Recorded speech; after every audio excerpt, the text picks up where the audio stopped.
Yes, good evening guys. Guys, may dinala sa akin gabi na, no? So, i-check up ko muna, no? Boss, Jackamer. Um, GSH 500. So, check upin ko, binuksan ko lang muna ito, no? Para bukas, medyo gabi na dumating. Kasi madami itong dinala, meron pang something rammer, eh. Sabi natin, tingnan natin yung ibang kasama, no?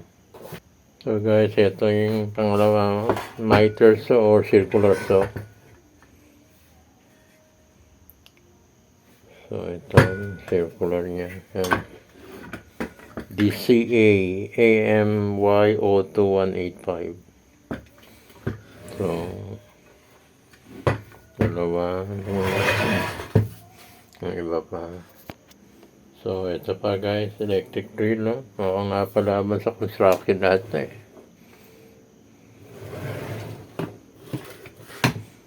Isa pa.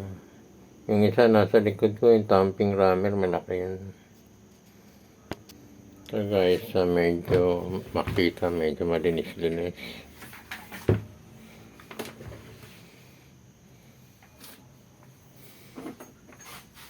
So, may-ari na ito, matagal ko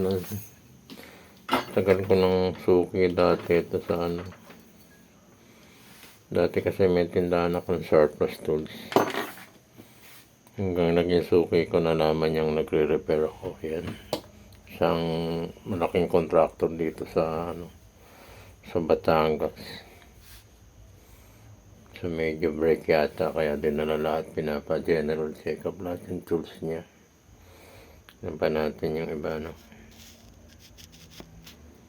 Itong isa yan, yung MacTech naman, no? So,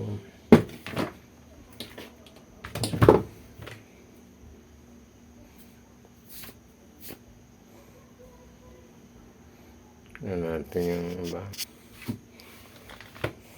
So guys, isa naman boss din, parang napabayaan lahat sa warehouse. Ang dumi. Hindi man lang yung nakasikasan ng warehouse man yan linisin bago matapos. Sayang mga gamit.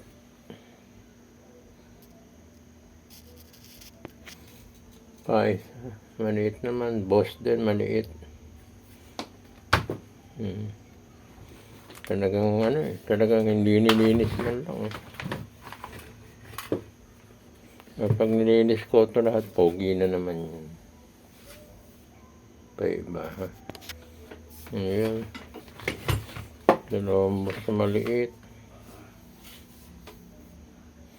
Sandewalt na grinder. Hindi original. Kasi yung original naka-inboss.